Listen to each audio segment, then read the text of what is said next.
क्या आने की उम्मीद है दीपक झा, क्योंकि आपकी पार्टी के सांसद हैं गौरव गोगोई, उनकी तरफ से प्रस्ताव का नोटिस दे दिया गया है नो कॉन्फिडेंस मोशन का।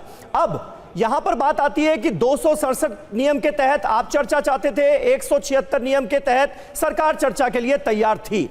वजह क्या नजर आती है, और अगर आप इसे कामयाबी मान रहे हैं तो किस बात की कामयाबी है?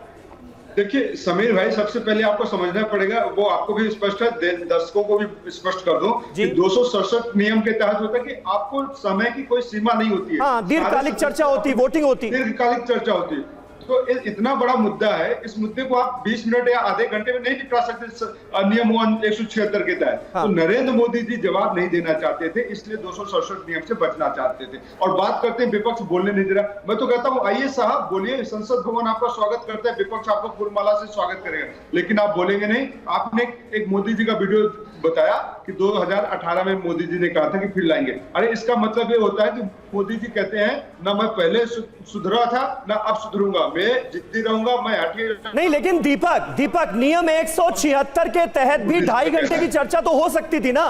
मैं मान गया आपकी बात, वोटिंग नहीं होती, दीर्घकालिक चर्चा नहीं होती, लेकिन 2.5 घंटे तो चर्चा हो सकती थी। उसका मौका क्यों नहीं दिया गया जब सरकार कहती रही कि नहीं हम चर्चा के लिए तैयार हैं, चर्चा के लिए तैयार है? नहीं देखिए, सरकार 2.5 घंटे से ज्यादा क्यों नहीं चर्चा करना चाहती, सरकार डरी क्यों है, ये सवाल उठता है ना। और रही बात, ये बात है कि विपक्ष की ताकत है, सिंबॉलिक है, लोकतंत्र में अपने अधिकार को पाने के लिए एक ताकत है। हम हारेंगे या जीतेंगे इसका मतलब नहीं होता है, हमें लड़ना तो आना चाहिए ना। हम जनता की आवाज के लिए लड़ेंगे तो सही, इसका मतलब नहीं कि हम हार जाएंगे, हमारे पास नंबर नहीं। तो हारने के लिए तैयार है, कोई बात नहीं, लेकिन हम अपनी बात को रखेंगे, संसद में सवाल उठाएंगे, नरेंद्र मोदी जी को विवश करेंगे कि संसद के पटल पे आके जनता के मन की बात करें, ना कि अपनी मन की बात। ठीक है, जल्दी से शिवम त्यागी एक जवाब दीजिए। दीपक झा जिस बात का जिक्र कर रहे हैं, पूरा ऑपोजिशन यही कह रहा है कि भाई नियम 267 के तहत मणिपुर का मुद्दा इतना गंभीर मुद्दा है, इतना शर्मनाक मुद्दा है, इस पर चर्चा क्यों नहीं हो सकती? बिल्कुल हो सकती है समीर अब्बास जी, और होनी भी चाहिए। और 176 के तहत जो है सरकार ने कहा भी था कि यहां पर हम चर्चा के लिए बिल्कुल तैयार हैं, 2.5 घंटा की चर्चा हो सकती है, आपने भी कहा, बिल्कुल ठीक है। लेकिन इंपॉर्टेंट बात यहां पर यह है कि क्या विपक्ष चर्चा करने के लिए तैयार भी है? जब बार बार इस देश के गृह मंत्री ने कहा कि मैं यहां पर चर्चा के लिए ही आया हूं, सवाल जवाब के लिए ही आया हूं। आपसे मेरा छोटा सा सवाल है, समीर अब्बास के शो में मान लीजिए कोई छोटी मोटी कोई गलती हो जाती है, कोई कमी रह जाती है, कोई किसी चीज की होती है, पहले जिम्मेदारी किसकी होती है? समीर अब्बास से ही उस बारे में बात की जाएगी ना, उन्हीं से मांगी जाएगी इस बात की जिम्मेदारी कि बताइए यहां पर अगर कोई दिक्कत हुई है तो क्यों हुई है। अगर मैनेजमेंट या फिर कोई आदमी उससे संतुष्ट नहीं हो सकता है, तो हो सकता है कि फिर बाद में उसमें मैनेजिंग एडिटर आए या उनसे बात सवाल जवाब किया जाए या किसी और से किया जाए। लेकिन अगर किसी सरकार में कोई कंसर्न मिनिस्टर है, उनके पास पूरे तथ्य हैं, पूरा डेटा है, वो इस देश को बताना चाहते हैं कैसे क्या हुआ, सब कुछ समझना चाहते हैं, लेकिन विपक्ष फिर भी यही तो विपक्ष कह रहा है ना कि फिर ऐसे में सबसे ज्यादा जिम्मेदारी तो मणिपुर के सीएम की बननी थी। उनसे सवाल क्यों नहीं पूछे गए, उनका इस्तीफा क्यों नहीं हुआ?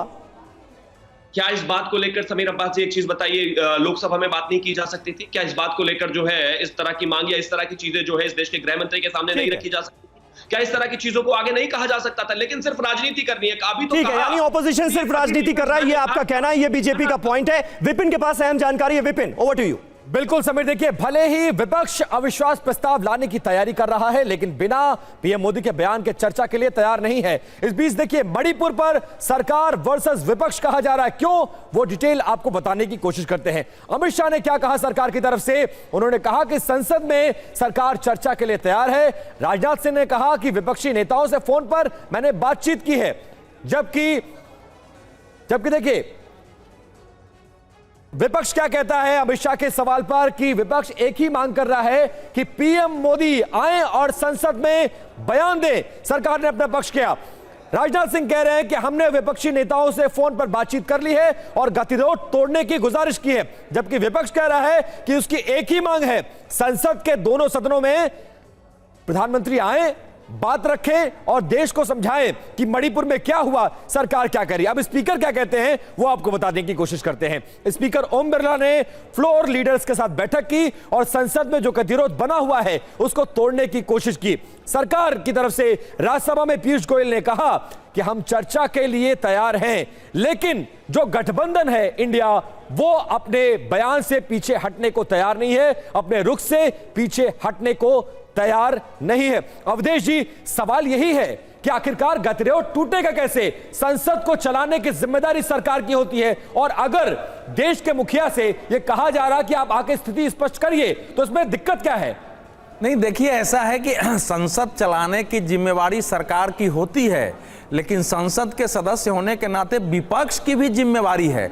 और अगर संसद नहीं चलता है तो सरकार के लिए तो ज्यादा सुविधा होती है। कल उन्होंने 2 बिल पारित करा लिए, अगर ये नहीं जाएंगे तो दिल्ली अध्यादेश जो है वो लोकसभा राज्यसभा में पारित हो जाएगा। इनके न जाने से तो इनको तो आना ही पड़ेगा दिल्ली अध्यादेश पर। मेरा अपना मानना है कि विपक्ष ने रणनीति तो बनाई, क्योंकि पहले इन्होंने कहा था कि हमारी लड़ाई केवल प्रधानमंत्री से नहीं, आइडियोलॉजी से है। लेकिन यही रणनीति संसद में नहीं दिखाई दे रही है। संसद में दिखाई दे रही है कि अगर 2024 में हमको लड़ना है तो प्रधानमंत्री को घेरना पड़ेगा, प्रधानमंत्री पर हमला करना पड़ेगा।